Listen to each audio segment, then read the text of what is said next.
notice our snow that was full up to the top is rapidly melting. It's very rapid. Yep, because I have it on my list.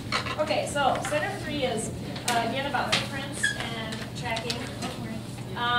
You're going to cover the 4 basic types of track patterns, which would be walking and trotting. You can see they're kind of all in line. Bounding, galloping, and waddling. Now this picture shows that humans waddle, this diagram, but somewhere else I read that humans are walkers and trotters. So that's kind of, I guess, open for argument. We're definitely waddlers when we're pregnant, though. Yeah. So all mammals have basically the same foot structure.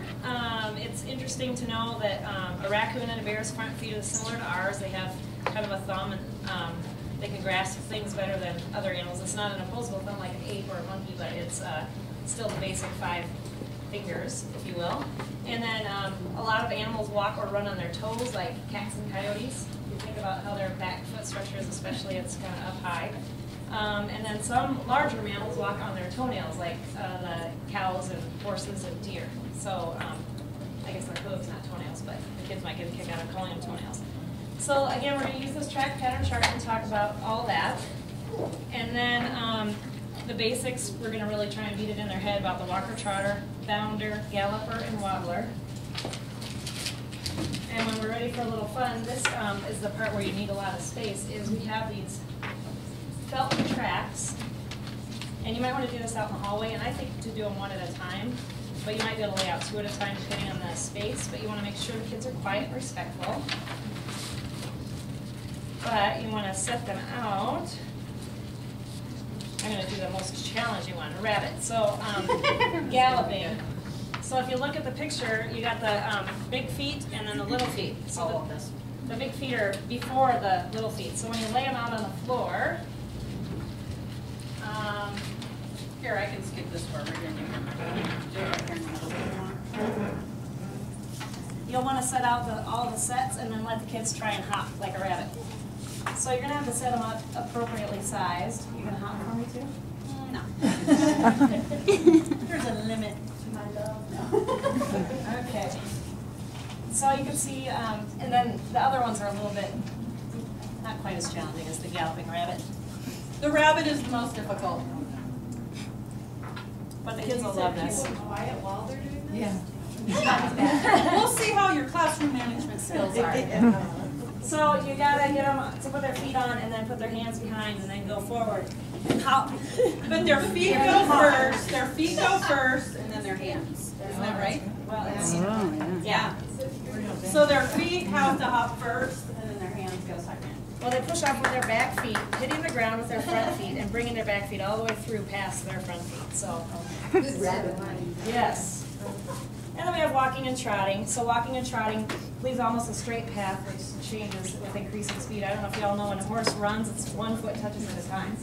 Of the 4 feet they cycle through. So that's canines, felines, and ungulates are walking and trotting. Waddling would be the raccoon, muskrat, porcupine, beaver, bear, possum, and human. What is straddle? Straddle and stride is the measurement of Width print. and length. Yep, and that's in the little gray box on your The little gray box is very important.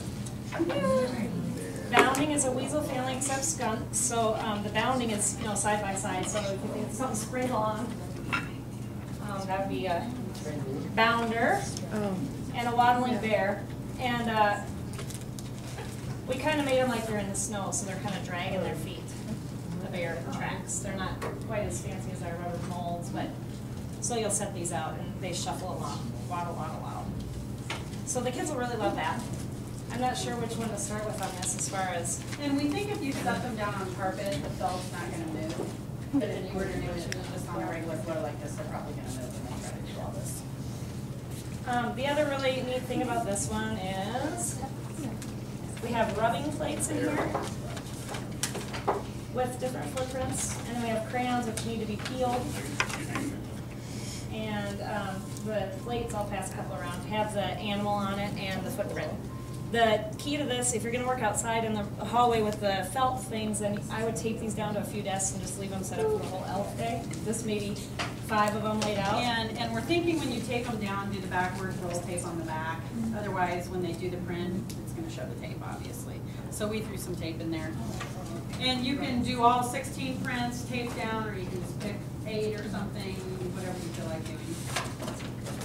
But then obviously peel the crayons so they can kind of go sideways.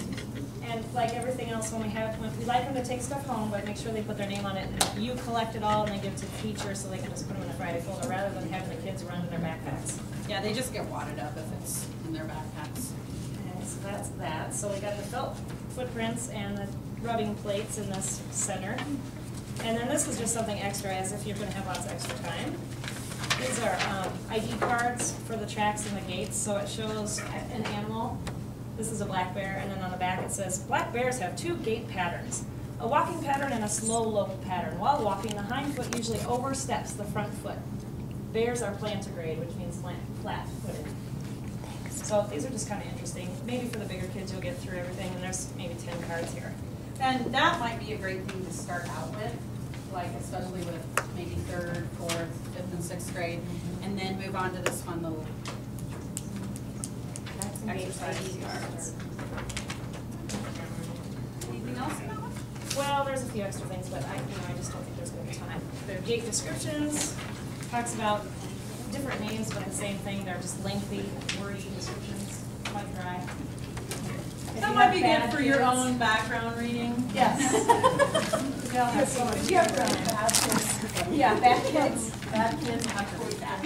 And these are different colors, so that they have like snowshoes, so the animals may walk on top of the snow. Claws for gripping ice.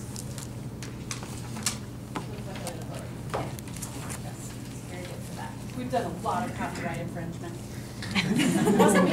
Educational purposes are things. Yeah, there you go. Yes. I think that might be mine. Okay. All right. Any questions on Center 3?